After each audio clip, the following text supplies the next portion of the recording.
Okay, so now I'm going to talk about something that's much more very important.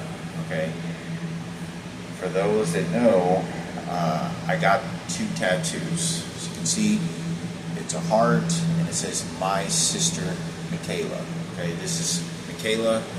I hope that you can watch this video. I don't know who has access to these videos, but I got this tattoo done first. Now I've been waiting for a very long time for these to heal, and they did heal, but I want to say this, they were taking a long time to heal, and I noticed that when I did this tattoo that I had to go get this done, and then it healed, and I noticed that the ink on here, the ink on my tattoo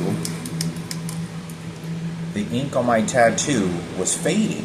Like I noticed on the on the tattoo that the pink, I noticed that the pink was sort of like fading or in some areas, and the blue was as well. And you can still see some of it, like it faded or something, like. And the tattoos are never supposed to do that, okay? When they have a tattoo gun and they're tattooing, there's specific ink that they use in a specific gun. I'm not the expert on it, but I've never had this happen before. I got tattoos on both sides of my neck and two on the side of on both behind my ear, and I got one on my chest. And this has never happened. But when I got this tattoo, this guy's name is Cody Biggs. Now, that guy is the guy that did my first tattoo that I ever got, which was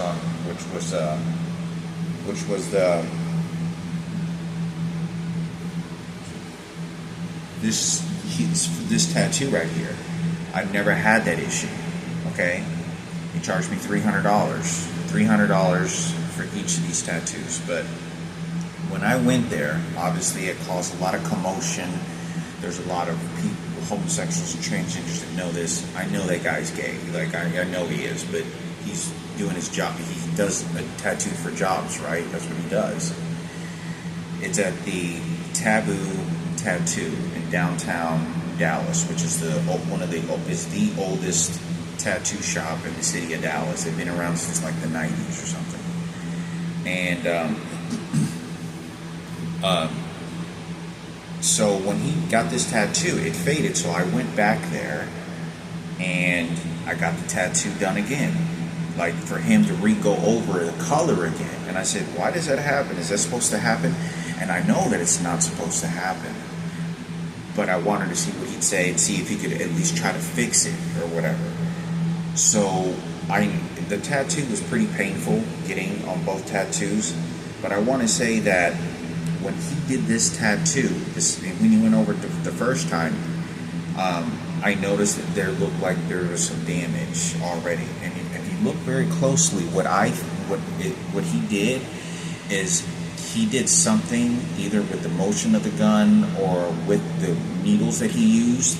And on top of that, I think that the ink, the actual ink that colors the skin, does something to the skin, and it fades, or it's thinned out, or he has to put a chemical in there.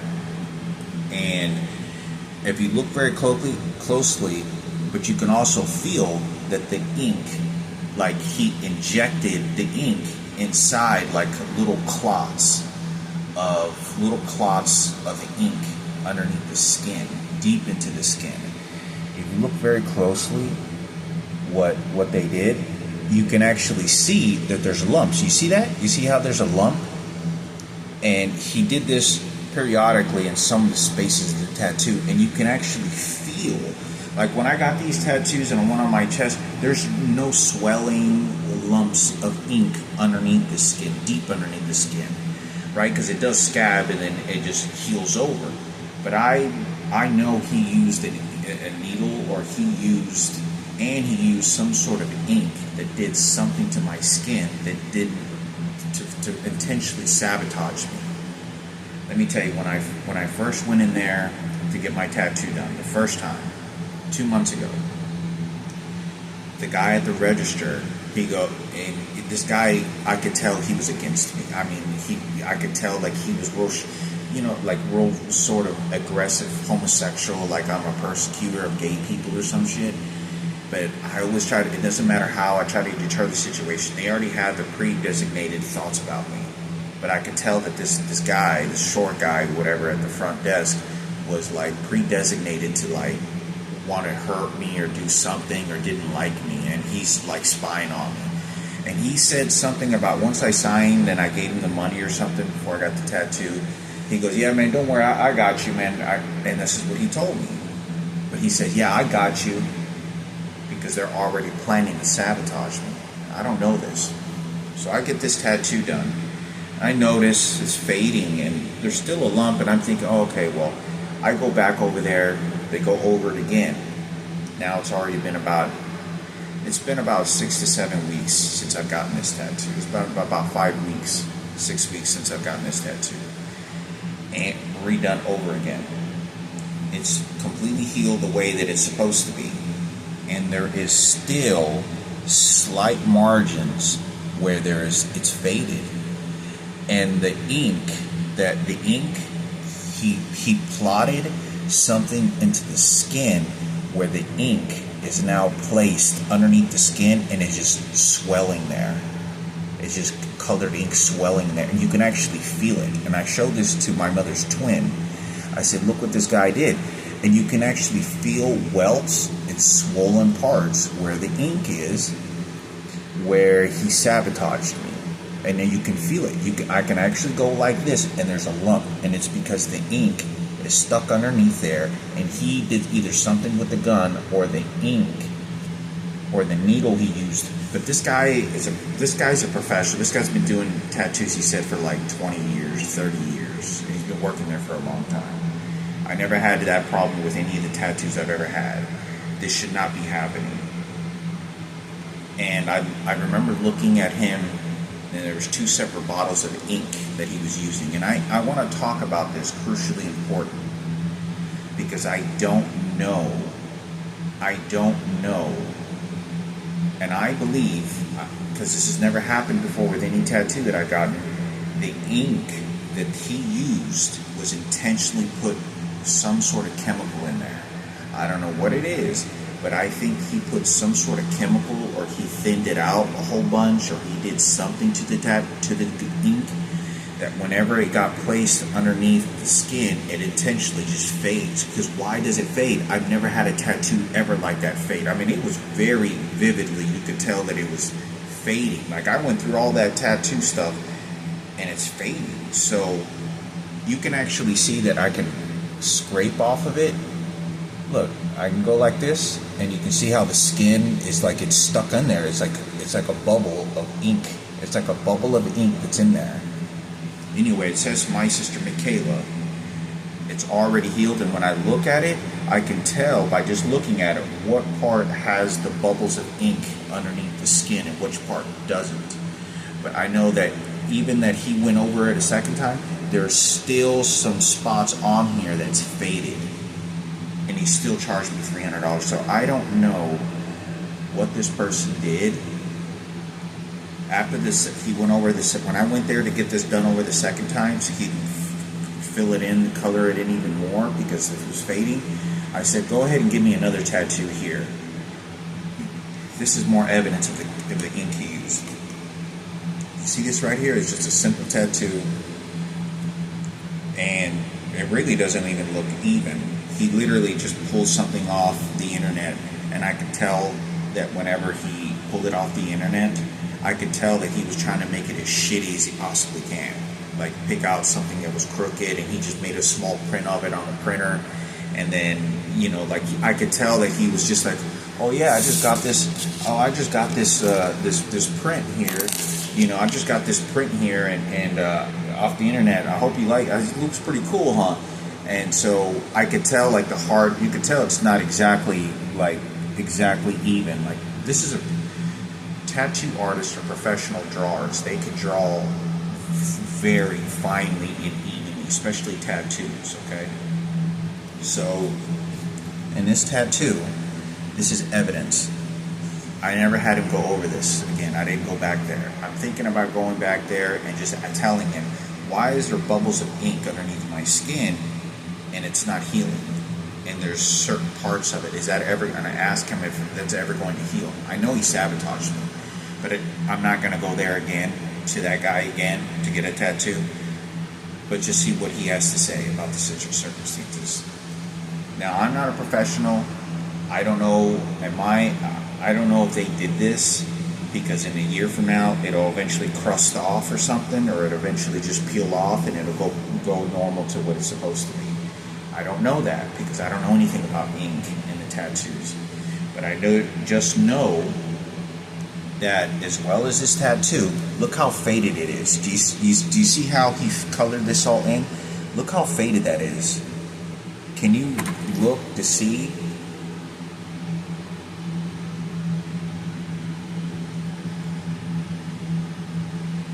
Do you see how that? Look, you can tell right there. You see? Look at that. Look how sabotaged that looks. Do you see how there's no pink? This entire thing's supposed to be pink in one color. Do you see how the colors are all even and extremely nasty and blotchy? Do you see how there's missing ink all over the fucking place? Look, there's all missing ink all over the fucking place. And on top of that, the lining of this blue has faded ink in it. When you look at it, like within eye close, very close to it. Look how faded that looks. Do you see what that looks like? It's completely faded and real nasty and blotchy. Now, when he completed this, I remember he was kind of going to his little tattoo desk area inside his little cubicle in the back rooms they have. And he says something to me like, oh, no, not that. And he pointed at my finger like saying, oh, I don't want you like your dead sister. Like, ew, nobody wants that right there. And it was a reference of my dead sister who passed away many years ago who had Down syndrome. That was the reason that one of the main reasons I got this tattoo was from my sister that passed away many years ago, so that I know that she had a life on this earth and she wasn't forgotten and should be remembered. And I believe that this girl had a soul. I believe that as horrible of a life condition that she lived in and the abuse of her being hit repeatedly was very nasty. I could go on with stories of things that I saw. I could go on with stories that I saw, what this girl went through, what this, Miranda, my sister, Ursa or Miranda, I don't even know her name, what she went through. I could go on this, watching her being hit in front of me and abused in front of my mother, like several times. Her, always eating the same thing. A lot of the times I remember watching, and it was always noodles, like macaroni noodles. And I remember the food never smelling good. But anyway, I remember seeing this girl laying on the floor like she was, it was all a sabotage, the entire situation. The people from the very beginning, and she passed away. She didn't get a proper funeral. She didn't get a proper funeral, a proper goodbye. There was no cemetery we ever visited. There was nothing. So it was a way for me to kind of give remembrance to her life. And she was my sister. She was my only sister that was from the same mother and same father. Michaela has a different mother as me, but we share the same biological father. And I don't know if my biological father's still alive anymore. I hope to God that he is. I'm not looking, this is one thing for sure, I'm not looking for another dad. That's not what this is about. To know who this person was while he was alive, or if he's still alive, what his life is like, and personality, and where did his family come from? Like, where did my biological fathers, did he come from Brazil? Did he come from Argentina? Did he come from, Europe? You never know, did he come from, some part of South America? Did he come from Mexico City? Did he come from, Juarez, or what was his life like? What is my grandma? What is my biological father's? What was his mom like? Does he have any brothers? Does my biological father have any younger brothers that could be alive? Any younger sisters that could be alive? How did he end up in Dallas? Where did he do for a job living? Those types of things. The family history that we all want to search for. Everyone wants to know where they're from. Like, are you from Brazil? Are you from New Mexico? Are you from Mexico South? Are you from South America? Are you from Spain? Is he from Spain? Is he from Italy? You never, what the generations are. So, but I gave this tattoo, and it's completely sabotaged. But I'm not going to go back there and get this at that tattoo shop. Will I get any of this ever, completed? So it's all, I don't know if it's possible. But to my understanding, these tattoos are there for the rest of my life. And that's what I wanted. But these tattoos are completely sabotaged now for what they did. And I'm really tan. You can see how tan I'm getting. But I think it's important for me to talk about of what had happened. So in this video about tattoos, like I said, this individual, I don't know what he did to the ink, but he did something to the ink and the needles and gun to make sure to sabotage it, and this is evidence. I've never seen anyone that's ever gotten a tattoo on their body before that this has ever happened to. And you can see, like, it's like a cutout piece of paper and shit that he just kind of taped together to make it look as ugly as he could. So that's the story of the tattoos. I don't know I don't know if this is ever going to come undone, but there's bubbles of ink that is stuck underneath the skin. And I don't know if this can ever form cancer.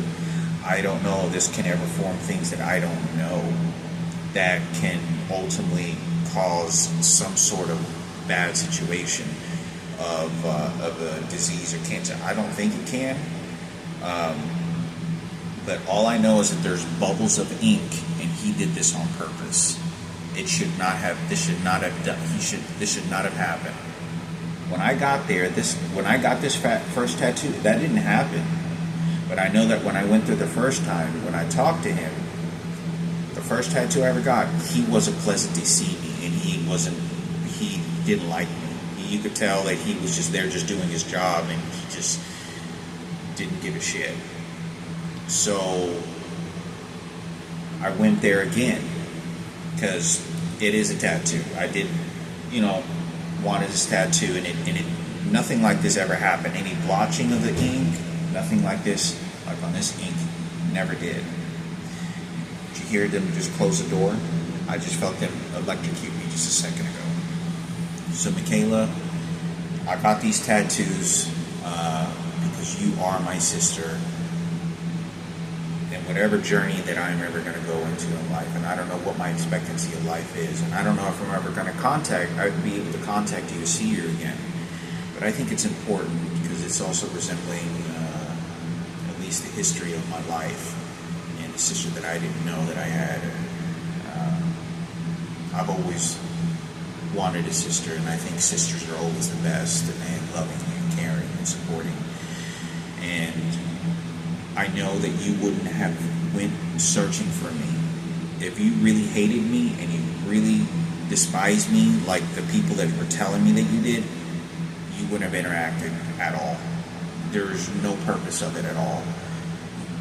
So I know that everybody wants to know who their brothers and sisters are, who their mothers are, who their fathers are, long lost brothers and sisters. Everybody's wondering about that. So I used to DJ for a very long time as well, but I got these tattoos for my sister that died, our sister that passed away many years ago. You never met, that she was basically thrown away like trash. I mean, there was no proper burial. She wasn't even thought of, and she walked in front of our house every day. And I know that she passed away a long time ago, but it's to say that her life counted. And then even though she wasn't born normal, that her soul was still beautiful, and her person was still beautiful. And sometimes I believe in the world that we live in, not everyone. People think everyone, but I believe there are certain people that are placed in our lives to help us and teach us things. And it's healthy to think that way, you know. But I got this tattoo because just put a small,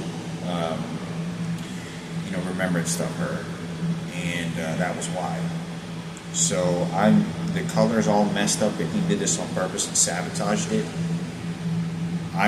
I'll never probably go. In my opinion, I'm just gonna leave it the way that it is. Just leave it alone. And I'll probably never go to like another tattoo shop and recolor it all over again, because the chances of them doing the same thing like they did this to me. The reason he did this was to do that to me. That's why that Cody Biggs guy did that to me, because if I ever get this tattoo or get more tattoos again, they're gonna let me know they're gonna do this to me again. They're gonna sabotage me.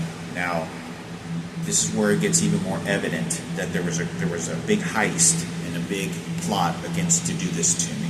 Okay. When I went to the doctor's office after getting these tattoos done, I went to get my heart. I went to go get my heart X-ray echo, and it was real cool. They had it on. It was like a screen, a real high-tech machine. They could see my heart, and they were moving the little controller, and they could see all the valves and everything, and you can hear my heart pumping. And it was an all dark room with a monitor, and they had me lay down. Well, when I left and I was walking downstairs, there was this black girl at the front desk that was waiting for me, and I could tell that this person didn't like me. I could tell this person wants to harm me, or is like mentally very vile toward me. Like, she's looking up who I am. Oh, he and this is a transgender, a black transgender. And the person, as soon as I'm walking, I don't have a reason to go over there. And it's just a hallway, and I'm walking outside the doors. But I have to pass by it, and I get out of the elevators, and I'm walking by, and this person has has like a paper or a couple of papers or something, or I don't even know. It just goes like, looks at me, or I don't even think have anything in their hands. Looks at me and goes like that, and goes like this, and looks at me like I'm injecting something into you. And she put her hand up, and she goes like this. She goes, like, I got all the gay community and transgenders got together to put poison inside you. Ha ha, we're going to harm you. And that's what she did. But she didn't say a single word. And I just kept on walking by and looked at them.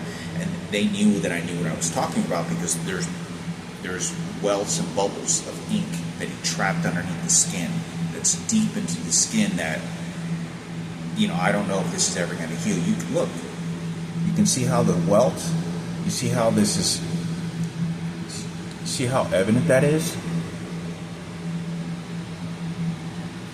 And it's over here too. It's all right here in smaller amounts. So again, I walk out left. I just try to ignore it, go about my life. When I get my colonoscopy done, remember when I talk about that this black guy shows up, he looks half black, half white, with like an afro. He has an afro. You can tell their hair is different, but he has a tattoo of a little girl with black hair, and it's a devil. It's like a devil tattoo with horns and a pitchfork and like fucking a tail, like a devil girl with black hair, like a little girl. And he isn't part of the procedure. He looks like he just walked in there just to scold me a satanic symbol before I'm getting played, as I'm going under anesthesia. And he sits there in front of me. There's no reason for him to be there. He just goes and he does this, like he's sort of reaching out to me. Like, and there's no reason. And I noticed that when he does this, he goes like this, and then he's looking that way the entire time. And he has a diamond earring, and he has a hairnet. And then he gets up and leaves. But as soon as I'm in there, I'm probably in there 5 minutes before I get under anesthesia. But they wheel me into the gurney, into the bed, and wheel me in there, and there's like 5 surgical people in there. As the doctor that actually does the anesthesia, he's to my left. This guy with the satanic tattoo on his forearm is over here, and I'm laying down like this, and I'm laying down sort of on my side, on my left side, and he goes to me and he goes, yeah, come right over here. And he's like looking at the anesthesia. I really can't see because it's like above my head.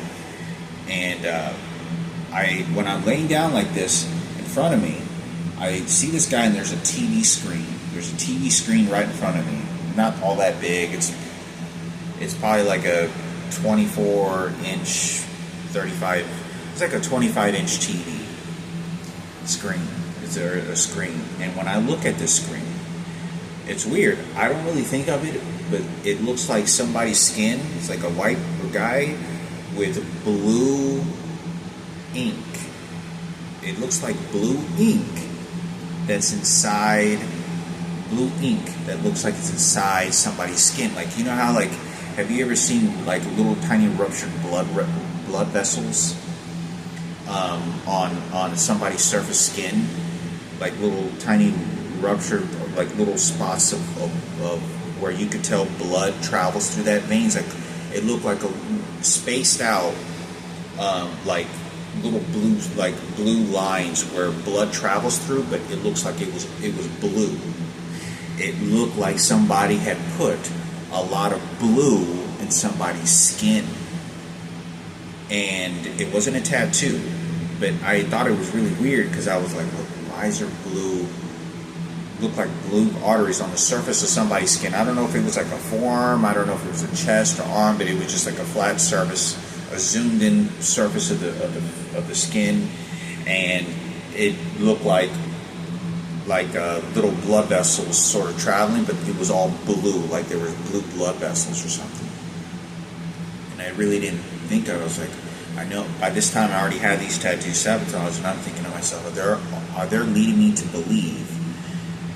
And not just leading me to believe, it's to antagonize the harm that they're doing to me. Anything that they want to be very gay people, are, many of them are very vilely nasty and very personal when they want to get at you, like very mentally vile, like detailed and shit. They don't even know who I am. Like, they want to harm me harm the individual at a very disgusting, like, I've hated people, but I've never put that thought into that. I've disliked people, and a lot of them, because of what they treated me as, but I've never hated and put that much thought into one specific person that you just focus all your attention about any details you can get to, then use it against them. But I go in there and complete the, biopsy, but I think it's important for me to talk about. This guy is the reason he does this is because he knows my sister died. He knows this is my sister Michaela. And the reason this black guy showed up with this satanic tattoo is because he wants to scold me, my own deceased sister, as I'm being placed under anesthesia, to claim that if I ever came in contact in a near-death experience, for whatever reason, or I went into the afterlife for some reason when I'm in anesthesia, it's Satan, not my deceased sister that's beautiful and healthy now with God. So that's why he does this, because he approaches it, puts a satanic, because he wants to scold me a Satanism act. And I think it's important because this person was not a part. He just goes in there, and he could have been, but he wasn't in there. When I first went in there, he wasn't in there at all. He wasn't in there at all. And as a matter of fact, when I'm being wheeled down in the bed and I'm turning, this guy's standing at one side of the double doors, like just standing outside, with his like hands behind his back, and he just like this, like doing that. And I'm being wheeled in. I'm guessing he's just outside there. He's not in the operating room. And then I go in, down, turn a left, small left, and then a direct right. To my left, there's another double set of double doors. As soon as I turn left, there's a guy standing there in military stance, black guy as well. And they're like acting like this is a like satanic ritual, a death practice against me. Like, don't worry.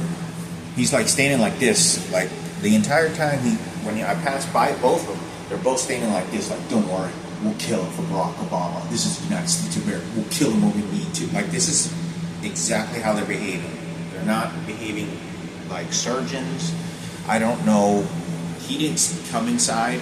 The guy was the second guy, black guy, that was standing toward the double doors.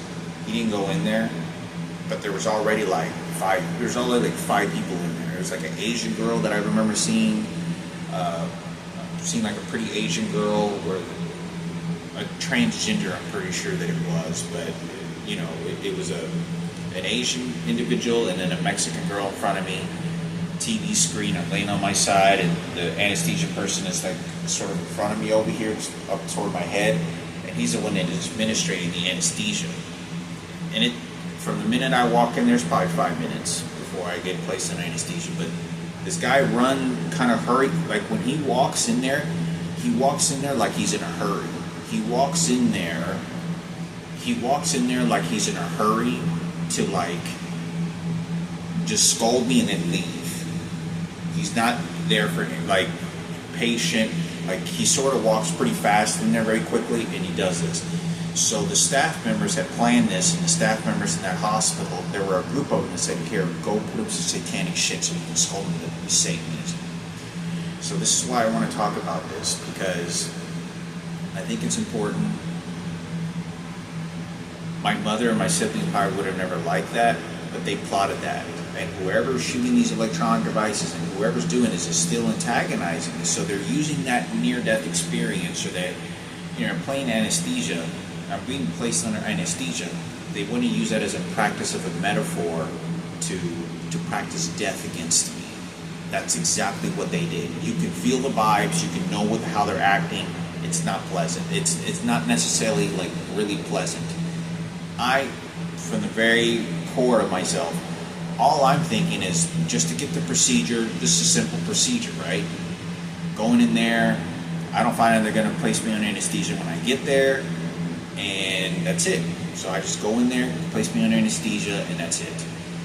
And 30 minutes is done, 40 minutes is done, then I leave. Simple, don't have cancer, polyps, healthy, very healthy intestines, good.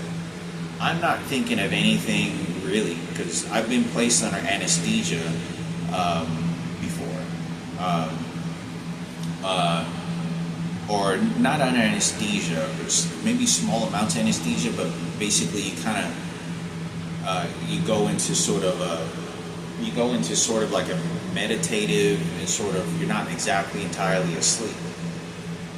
But they put me in anesthesia, and it's all completed. But I wanted to say that he's putting a little girl that has black hair with devil horns and a satanic, like, it's a satanic looking girl, like little girl. That's what it looks like, a satanic little girl with horns and a pitchfork, and like, devil looking tail and shit.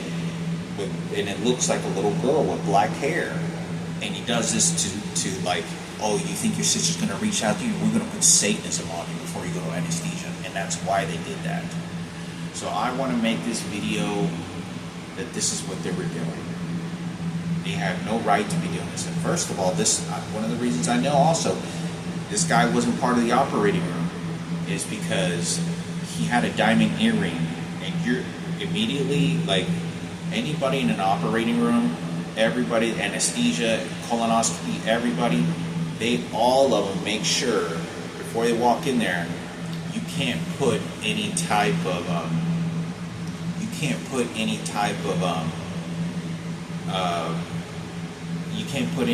jewelry. They make sure they take off all jewelry in opera. I mean, it's mandatory. You cannot put jewelry inside, it's just your medical outfit and that's it. You can't do any of that. So I think it's important for me to talk about this because they knew about my tattoos, and that's how he's scolding my little dead sister who died many years ago. Satanism, to scold me that. That is one of the most barbaric, disgusting acts I think I have ever come across in a human being that is so mentally sick that he's willing to do that to a person. Like, I don't know who you are, where you came from, and why you would use satanic symbols to symbolize my dead sister and do that when you're not part of the operating room. And you got to understand that they're all transgenders. There's not one heterosexual nurse that I saw in that place. Not one. None of the staff members. Majority of the people that work in those types of fields also are gay men. But understand what they did to me. But I got these tattoos for my sister that was never remembered or thought of. Didn't have a proper burial. She did not have a proper burial. And my sister, because we are from the same father and we share something together. Even though Michaela was never a part, she had always been extracted from my life one way or another. I'm hoping that maybe this tattoo one day on my left hand can, let everybody know that I'm looking for her and let her know that I do care for my sister Michaela, and I hope the best for her life, and safety, health, and then everything is working out. But to let her know that I'm reaching out for her. I'm reaching out for my sister. You have to excuse that satanic symbol that black guy did. I believe in God, and I think it's healthy. There were many times in my life, many times in my life where it feels like there's absolutely not anything, because I've seen so many bad things in life. I could make a whole nother video on this, but I've seen a lot of bad things in life. Going to nursing homes, people sick and passing away, not dying in front of me, but pretty close to it. People that had weeks to live, months, and I was always very kind to them. I was kind of gave them a belief in God, and I was like, God's real, God's real, when I didn't have to. And these are total strangers to me. But when you think of the magnitude of what's going on in the world, and you think about God, and you think about souls, or do we have them, it becomes denying at times, because there's so much bad out there. There's people just unbelievably, where you're driving your car, $50,000, $60,000 car, like they're not even alive that long, 20 years old, 30 years old, and they're literally being dismembered. The most disgusting mental abuse you can imagine, physical abuse, horrific mental states of minds that have been trained as kids, not knowing any better, how to just make the world a better place, make the world a worse place. And it's hard to relate God to this. Why these monsters and evil people exist in the United States, and they're not grateful and not doing anything to help, but just putting more pain. I mean, there's people in Mexico, they don't have any laptops and fancy things like that, or people in Africa, or people in China, and all these things. But it gets very difficult. But I do believe in God, and I hope that these tattoos help reach out to my sister one day. That I hope that knows that I'm looking for her. I will never stop in my lifetime until it's all over. And one of the reasons that I also want to put these tattoos is to identify my dead body. The day that I'm no longer alive, I don't have any family that can identify me. I'll have family that will identify who I am. But I do not have a power of attorney, I do not have a will, and I have not given any of my mother's twins, or my mother, or my brothers, any family member or friend, medical power of attorney over me. I do not have a medical directive at all. I just know that my mother's not in a good mental state. Her twins, I have no idea who's telling them what to do, and and I don't think they're in the best of mental state. It's very nasty. I'd have to go to make videos into this, but like I said, you know, the day that, God, I hope it's not until like I'm 80 years old or 90, but I don't believe, since I don't believe, given my health and cancer before or transplants, I don't believe I'll live past 60 years old or late 50s. I think it'll be way before then. Because I've had too much happen and too much stress on top of that. It could happen in 5 years. It can happen in 4 years. I have a massive stroke, or something kills me, or someone kills me, or someone poisons me, or I get cancer, and I have to it's terminal. For whatever reason, I know that when I put me in a body bag, and they have me in a funeral casket, or however, because I don't know how they're going to do that. I don't want anybody touching my body when I'm deceased. Just knowing that I care for her, and I hope the best, and that I hope one day I see her again. And but it's to identify me, because I could end up dead. Someone can murder me, someone can kill me, someone can do something to me, and I end up in some guttered alley somewhere, all alone, far away from everything else. My body's decomposing for 3 or 4 days, which is not likely because they have GPS tracking. And the first thing they look when somebody finds me is they're going to see my sister's name, and my sister Michaela. But I'll have to make another video on this other circumstances. But like I said, these tattoos are really just that I hope that I reach out and find her and get to talk to her and know that I consider her my sister. She's my sister. And I don't want her to be a part away from my life. But I don't know the story to what investigation she was doing, what her life was like. I don't know anything. But I just know that me acting and behaving the way that I was, and it wasn't bad at all. When I got there.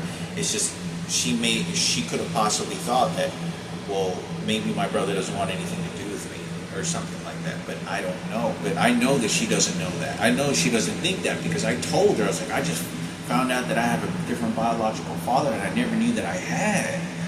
And I tell her this, so she knows that I don't know I'm her brother.